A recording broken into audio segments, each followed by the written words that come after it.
मोहम्मद हफीज ने कहा कि सबसे पहले आती है डिग्निटी। बोर्ड ने कहा शट अप।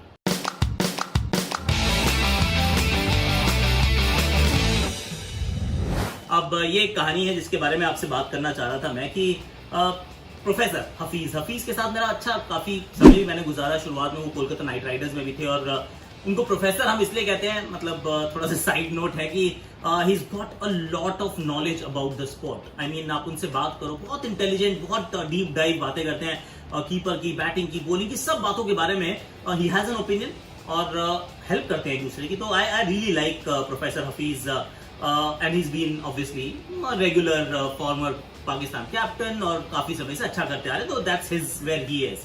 लेकिन एक और चीज जो उनकी बाद में सामने आई वो ये थी, his almost like no tolerance, zero tolerance policy against match fixers, spot fixers, anybody। मतलब किसी ने भी अगर देश को बेचा है, खेल को बेचा है, तो उनके साथ उनकी एक जीरो टॉलरेंस पॉलिसी। और ऐसा उन्होंने दोबारा अभी ट्विटर पे एक आजकल सब क्वारंटीन है, सब घर पे हैं, कोई बात नहीं करते, तो किसी ने उनसे सवाल पूछा था शारजील के बारे में। अब Sharjeel was banned by the PCB और बैन थोड़ा सा लंबा था क्योंकि हर बार जो आजकल जो नई खबर आती है वो ये नहीं आती कि किसी ने स्पॉट फिक्स किया है, किसी ने मैच फिक्स किया। आजकल जो खबर आती है वो अमूमन ये आती है कि आपने डिस्क्लोज नहीं किया इन्फॉर्मेशन, आपने ये बताया नहीं है कि आपको अप्रोच हुई और फिर एसीएसयू वाले आपसे पूछते हैं और आप बताए तो सॉरी सर हमने बताया नहीं, गलती हो गई है, बताना चाहिए था लेकिन आपने नहीं बताया है।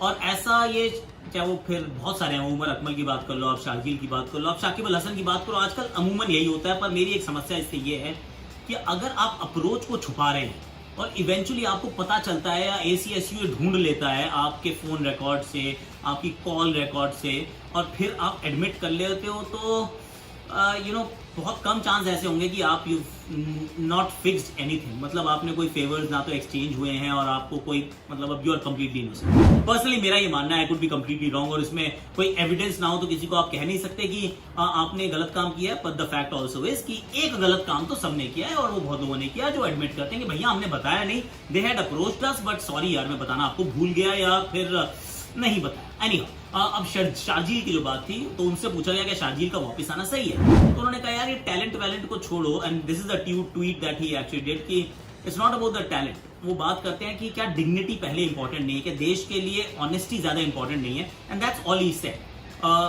मेरे विचार में तो बिल्कुल ठीक बात बोली है, लेकिन पीसीबी को क्या लगा, पाकिस्तान क्रिकेट बोर्ड ने कहा कि कोई भी करंट खिलाड़ी जो है उसको इस बारे में बात करने की कोई जरूरत नहीं है। विश्व भर के खिलाड़ियों को देखो, वो तो ऐसी बात नहीं करते, तो आप क्यों कर रहे हैं? आई मीन मेरी इस पे स्टैंड क्या है? मेरा स्टैंड ये है कि देखिए, आपको पहली बात तो जब किसी ने कोई मैच फिक्सिंग की, स्पॉट फिक्सिंग की, जो पकड़े गए, उन्होंने चलो मान लिया कि आपने उनको सजा भी दे दी, फिर उनकी सजा पूरी हो गई, अब वो वापस आ रहे हैं। See a lot of people will have issues, और ये इश्यूज आज से नहीं, इश्यूज पुराने भी हैं। अगर आप हफीज की बात करें, जब आमिर वापस आए, सलमान बट वापस आए, जब ये सब लोग वापस आ रहे थे और जब इनका मोहम्मद आमिर और मोहम्मद आसिफ, जब ये कैंप लगाया गया तो ही सेड मैं नहीं जाना चाहता हूँ कैंप में, मुझे इन लोगों के साथ ड्रेसिंग रूम शेयर नहीं करना है क्योंकि इन्होंने मेरी कंट्री बेची while I was in the same team. I mean अगर आप उस टीम का हिस्सा हैं, ड्रेसिंग रूम में साथ बैठे हैं, आप हर बार बात करते हैं कि हमें पाकिस्तान को ऐसे जिताना है, हमें ये करना है, हमें वो करना है, और फिर आपको पता चले कि यार मेरा साथ तो बैठा था यार, मेरे बैट से बैटिंग कर रहा था यार, अभी तो मेरे से ग्लव्स मांगे थे इसने, मैंने इसके एक्चुअली पैड पहन के बैटिंग की थी, और ये खिलाड़ी जो था वो देश के लिए नहीं खेल रहा था, बुकीज के लिए खेल रहा था, तो फिर you feel disheartened, you feel disappointed, you feel frustrated. सन 2000 की जो बात है, जब 2000 में ये मैच फिक्सिंग स्कैंडल, जब ये बहुत बड़ा एकदम न्यूज में था, बहुत सारे देश के बहुत सारे खिलाड़ी उसमें फंसे थे, Hansie Cronje, Mohammad Azharuddin, Ajay Jadeja and all that, बहुत सारे लोग उसमें एक्चुअली फंसे थे। उस समय की भी कहानी कुछ ऐसी थी, और मैं आपको इंडियन क्रिकेट की ये बात बता रहा हूँ कि जो खिलाड़ी उस समय इंडियन ड्रेसिंग रूम का हिस्सा थे, उन्होंने बहुत जो जिन लोगों के नाम आए थे उनके साथ हाई हेलो कहना भी बंद कर दिया था। अगर कभी सोशल गैदरिंग में कभी if they bumped into each other, they avoided each other, क्योंकि उन्हें लगा कि यार हम सब इकट्ठे खेल रहे थे यार, ये तो मेरी टीम का हिस्सा था यार, और ये आज आई मीन बाद में आपको पता चलता है कि वो आपके लिए नहीं खेल रहा था, वो देश के लिए नहीं खेल रहा था, वो तो कहीं करप्ट आदमी था, तो फिर नहीं रहता आपका वो सेम, आपकी फीलिंग नहीं रहती है उस खिलाड़ी के प्रति। तो फिर मैं तो कहूँगा हफीज को बोलने दो भाई, अच्छी बात बोल रहा है, आजकल लोग बोलते नहीं है, ये परेशानी है, और जब बोलते हैं तो शायद पता नहीं होता क्या बोल रहे हैं, but then this guy is actually talking sense. और बड़ा सिंपल सा उन्होंने सवाल पूछा है कि what is more important, dignity और स्पेशल टैलेंट।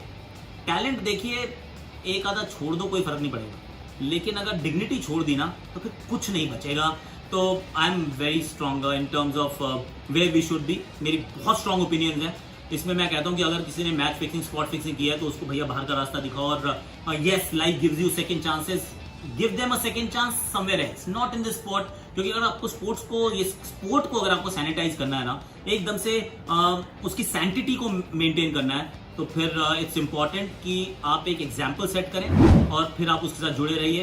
2-4 टैलेंट हो सकता है आप गवा जाएंगे, but then what's the point. जिसने आज किया है शायद वो कल भी करे, नहीं भी करता तो क्या फर्क पड़ता है। जो लोग देख रहे हैं ना, उनको ये लगता है कि कर दो यार, क्या फर्क पड़ रहा है, देखो वो भी तो वापस आके खेलने लग गया, 2-4 साल गए तो गए, क्या फर्क पड़ता है। But then Hafeez professor, I am with you brother, please speak your heart, but don't, अगर आपको पीसीबी नहीं बोलने देता है, बट देन पीसीबी आपसे गुजारिश है कि बोलने दो यार, इट्स ओके। और थोड़ा सा may be revisit the policy कि आप अगर किसी का बैन कम कर रहे हैं तो क्यों कर रहे हैं, और अगर क्या आप don't you want to take the cricket community in the fold as well. Sir साथ वाले खिलाड़ियों से भी पूछ लो ना कि उनको क्या लगता है, क्या उनके साथ are they comfortable sharing the same dressing room. It's an important bit जिसके बारे में डिस्कशन नहीं होता है, क्योंकि माना ही नहीं जाता कि प्लेयर्स जो है वो स्टेक होल्डर्स हैं। आई स्ट्रांगली फील कि प्लेयर्स जो है वो स्टेक होल्डर्स हैं। अगर आपको किसी अर्स्ट फाइल फिक्सर को, मतलब जिसने फिक्सिंग किया है, स्पॉट फिक्सिंग किया है, उसको अगर आपने वापस रीइंस्टेट कर दिया तो क्या वो उस ड्रेसिंग रूम का माहौल सही रहेगा? That's the question you need to ask as a cricket board. BCCI की बिल्कुल no tolerance, zero tolerance policy है। चाहे को कोर्ट क्लियर कर दे, फिर भी भैया बीसीसीआई तो सेलेक्ट करता नहीं है उस खिलाड़ी को। I think that's what you need to do, PCB as well. Set an example, not by reprimanding Mohammad Hafeez, but by revisiting your own rules कि क्या आप कर रहे हैं वो सही कर रहे हैं। किसी को वापस आने का रास्ता इतनी आसानी से देना, क्या ये सही है? आप बताइए, आप लोगों की क्या राय है, कमेंट का सेक्शन में भर दीजिए, और लाइक भी कीजिए, शेयर भी कीजिए, सब्सक्राइब भी कीजिए, कमेंट भी कीजिए, और नोटिफिकेशन घंटी भी जाते जाते बजा ही दो यार, बजा दो।